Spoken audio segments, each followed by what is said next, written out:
ಕಲಬುರಗಿ ಜಿಲ್ಲೆಯಲ್ಲಿ ಧಾರಾಕಾರ ಮಳೆಯಾಗ್ತಾ ಇದ್ದು ಜನಜೀವನ ಅಸ್ತವ್ಯಸ್ತವಾಗಿದೆ. ಕಲಬುರಗಿ ಜಿಲ್ಲೆಯಲ್ಲಿ ಧಾರಾಕಾರ ಮಳೆಯಾಗಿದ್ದು ಜನಜೀವನ ಹೇಗೆ ಅಸ್ತವ್ಯಸ್ತವಾಗಿದೆ ಅನ್ನೋದನ್ನ ನೀವು ಗಮನಿಸ್ತಾ ಇದ್ದೀರಿ. ಕಲಬುರಗಿ ನಗರದ ರಸ್ತೆಗಳೆಲ್ಲ ಬಹುತೇಕ ಜಲಾವೃತವಾಗಿದೆ. 3 ರಿಂದ 4 ಅಡಿಗಳಷ್ಟು ರಸ್ತೆಯ ಮೇಲೆ ಮಳೆ ನೀರು ನಿಂತಿರುವಂತದ್ದು. ರಸ್ತೆ ದಾಟಲಾಗದೆ ವಾಹನ ಸವಾರರು ವಿದ್ಯಾರ್ಥಿಗಳು ಪರದಾಡುವಂತಹ ಪರಿಸ್ಥಿತಿ. ಜಿಲ್ಲೆಯಲ್ಲಿ 2 ದಿನ ಇದೇ ರೀತಿಯಾದಂತಹ ಮಳೆ ಆಗುವಂತಹ ಸಾಧ್ಯತೆ ಇದೆ.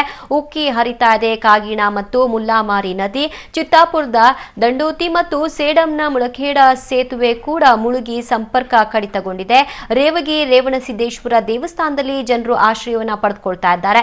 ನೆರೆ ರಾಜ್ಯ ಆಂಧ್ರದ ಗುಂಟೂರಿನಲ್ಲೂ ಕೂಡ ಇದೇ ರೀತಿಯಾದಂತಹ ಮಳೆಯ ಅನರ್ಥನ ಮುಂದುವರೆದಿದ್ದು 8 ಮಂದಿ ಸಾವನ್ನಪ್ಪಿದ್ದಾರೆ.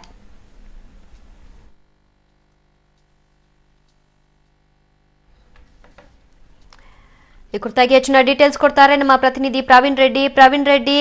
ವರ್ಣನ ಅವಕೃಪೆಗೆ ಕಲಬುರಗಿ ಪಾತ್ರವಾಗಿದ್ದು ಅಲ್ಲಿನ ಜನಜೀವನ ಅಸ್ತವ್ಯಸ್ತವಾಗಿದೆ. ಹೀಗಾಗಿ ಆಶ್ರಯಕ್ಕೆ ಯಾವ ರೀತಿಯಾದಂತಹ ಮೊರೆ ಹೋಗಿದ್ದಾರೆ?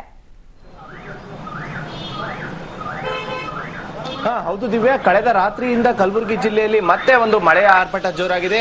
ಹೀಗಾಗಿ ಜಿಲ್ಲೆಯಲ್ಲಿರುವಂತಹ ಬಹುತೇಕ ಕೆರೆ ಹಾಗೂ ಜಲಾಶಯಗಳು ಈಗಾಗಲೇ ಭರ್ತಿಯಾಗಿರುವ ಪರಿಣಾಮ ಕಲಬುರಗಿಯ ಒಂದು ಬೆಣ್ಣೆತೋರ ಡ್ಯಾಂ, ಚಂದ್ರಂಪಳ್ಳಿ ಹಾಗೂ ನಾಗರಾಜ್ ಡ್ಯಾಂನಿಂದ ಈಗಾಗಲೇ ಸಾಕಷ್ಟು ಪ್ರಮಾಣದ ನೀರು ಹೊರಬಿಡಲಾಗಿದೆ. ಹೀಗಾಗಿ ಆ ಒಂದು ಪ್ರದೇಶದಲ್ಲಿರುವಂತಹ ಕೆಲ ಗ್ರಾಮಗಳಿಗೆ ನುಗ್ಗಿ ಒಂದು ಸಂಪೂರ್ಣವಾಗಿ ಜಲಾವೃತವಾಗಿವೆ. ಇನ್ನು ಕಲಬುರಗಿ ನಗರ ಕೂಡ ಇದಕ್ಕೆ ಹೊರತಾಗಿಲ್ಲ.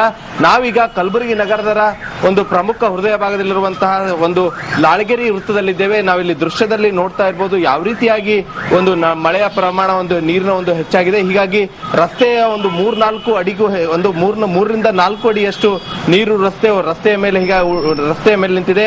ಹೀಗಾಗಿ ಶಾಲಾ ಮಕ್ಕಳು ಮತ್ತು ವಾಹನ ಸವಾರರು ಸಂಚರಿಸಲು ಪರದಾಡ್ತಾ ಇದ್ದಾರೆ. ಈಗಾಗಲೇ ಈ ಒಂದು ಮಳೆ ಕಳೆದ ರಾತ್ರಿಯಿಂದ ಸುರಿತಾ ಇರುವಂತಹ ಪರಿಣಾಮವಾಗಿ ಈಗಾಗಲೇ ನಗರದ ಬಹುತೇಕ ರಸ್ತೆಗಳಲ್ಲಿ ಇಂತಹ ಒಂದು ಪರಿಸ್ಥಿತಿ ಈಗಾಗಲೇ ನಿರ್ಮಾಣವಾಗಿದೆ. ಇದಕ್ಕೆ ಪ್ರಮುಖ ಕಾರಣ ಏನಂದ್ರೆ ಈ ಒಂದು ನಗರದಲ್ಲಿ ಯಾವುದೇ ರೀತಿಯಾದಂತಹ ಡ್ರೈನೇಜ್ ವ್ಯವಸ್ಥೆ ಸರಿಯಾಗಿಲ್ಲ. ಹೀಗಾಗಿ ಈ ಒಂದು ಮಳೆಯ ನೀರು ಸಂಪೂರ್ಣವಾಗಿ ರಸ್ತೆಗಳ ಮೇಲೆ ದೃಶ್ಯದಲ್ಲಿ ನೋಡ್ತಾ ಇರಬಹುದು ಯಾವ ರೀತಿಯಾಗಿ ರಸ್ತೆಗಳ ಮೇಲೆ ನೀರು ಹರಿತಾ ಇದೆ ಅಂತ ಹೇಳ್ಬೋದು. ಹೀಗಾಗಿ ಸಂಪೂರ್ಣವಾಗಿ ವಾಹನ ಸವಾರರು ವಿದ್ಯಾರ್ಥಿಗಳು ಪರದಾಡ್ತಾ ಇದ್ದಾರೆ. ಆದ್ರೆ ಎಲ್ಲೋ ಒಂದ್ ಕಡೆ ಈ ಒಂದು ಮಳೆ ಕಲಬುರಗಿ ಜಿಲ್ಲೆಯ ಜನರ ರೈತರಲ್ಲಿ ಹರ್ಷ ಮೂಡಿಸಿದೆ ಅಂತ ಹೇಳಿದ್ರು ಕೂಡ ತಪ್ಪಾಗ್ಲಿಕ್ಕಿಲ್ಲ ದಿವ್ಯ. ಯಾಕಂದ್ರೆ ಕಳೆದ 4-5 ವರ್ಷಗಳಿಂದ ಜಿಲ್ಲೆಯ ರೈತರು ಮಳೆ ಇಲ್ಲದೆ ಕಂಗಾಲಾಗಿದ್ದರು. ಅದರಲ್ಲೂ ಕೂಡ ಕಲಬುರಗಿ ನಗರದಲ್ಲಿ ಸುಮಾರು 400 ರಿಂದ 500 ಅಡಿವರೆಗೂ ಬೋರ್ ಕೊರೆಸಿದ್ರು ಸಹ ಹನಿ ನೀರು ಹತ್ತಾ ಇರಲಿಲ್ಲ. ಆದ್ರೆ ಸದ್ಯ ಈ ಕಳೆದ ವಾರದಿಂದ ಜಿಲ್ಲೆಯಲ್ಲಿ ಉಂಟಾಗಿರುವಂತಹ ಮಳೆಯಿಂದ ಜಿಲ್ಲೆಯ ಜನ ಮತ್ತು ರೈತರು ನಿಜವಾಗಲೂ ಕೂಡ ಅತ್ಯಂತ ಹರ್ಷರಾಗಿದ್ದಾರೆ ಅಂತ ಹೇಳ್ಬೋದು. ಯಾಕಂದ್ರೆ ಕಲಬುರಗಿ ಜಿಲ್ಲೆಯ ಪ್ರಮುಖ ಬೆಳೆದಂತಹ ತೊಗರಿ ಈಗಾಗಲೇ ಈ ಮಳೆಯಿಂದ ಒಳ್ಳೆಯ ಫಸಲು ಬರುತ್ತೆ ಅಂತ ಹೇಳಿ ರೈತರು ಕೂಡ ನಿರೀಕ್ಷೆಯಲ್ಲಿದ್ದಾರೆ. Divya, thank you Praveen. ಕಲಬುರಗಿಯ ಸ್ಥಿತಿ ಹೀಗಾದ್ರೆ ಇನ್ನು ನೆರೆ ರಾಜ್ಯ ಆಂಧ್ರದಲ್ಲೂ ಕೂಡ 8 ಮಂದಿ ಸಾವನ್ನಪ್ಪಿದ್ದಾರೆ. ಅಲ್ಲೂ ಕೂಡ ಇಂಥದ್ದೇ ದುಷ್ಪರಿಣಾಮಗಳು ಬೀರ್ತಾ ಇದೆ. ಕಾವೇರಿ ನದಿ ನೀರನ್ನು ಉಳಿಸಿಕೊಳ್ಳುವುದಕ್ಕೆ ಮುಖ್ಯಮಂತ್ರಿಗಳು ಇವತ್ತು ಇಡೀ ದಿನ ಸರ್ಕಸ್ ಮಾಡಿದ್ದಾರೆ. ನಾಳೆ ವಿಶೇಷ ಅಧಿವೇಶನ ನಡೆಸುವ ಬಗ್ಗೆ ರಾಜ್ಯಪಾಲ VR ವಾಲಾ ಅವರನ್ನು ಬೆಳಿಗ್ಗೆ ಭೇಟಿ ಮಾಡಿ ಮಾಹಿತಿ ಕೊಟ್ಟರು. ಅದು ಸಂವಿಧಾನದ ಪ್ರಕಾರ ಆ ಮಾಹಿತಿ ಕೊಡಬೇಕು. ಕಲಬುರಗಿ ಜಿಲ್ಲೆಯಾದ್ಯಂತ ಮುಂದುವರೆದಿದೆ ವರ್ಣನ ಆರ್ಭಟ. ಈ ಹಿನ್ನೆಲೆಯಲ್ಲಿ ಬೆಣ್ಣೆತೋರ ಡ್ಯಾಂನಿಂದ 1200 ಕ್ಯೂಸೆಕ್ಸ್ ನೀರನ್ನು ಹೊರಬಿಡಲಾಗ್ತಾ ಇದೆ. ಚಿತ್ತಾಪುರ ತಾಲೂಕಿನ ಹೇರೂರು ಗ್ರಾಮದ ಬಳಿ ಬೆಣ್ಣೆತೋರ ಡ್ಯಾಮ್ ಇದೆ. ಡ್ಯಾಂನ 4 ಗೇಟ್ಗಳ ಮೂಲಕ ಕಾಗಿಣ ನದಿಗೆ ನೀರನ್ನ ಬಿಡುಗಡೆ ಮಾಡಲಾಗ್ತಾ ಇದೆ.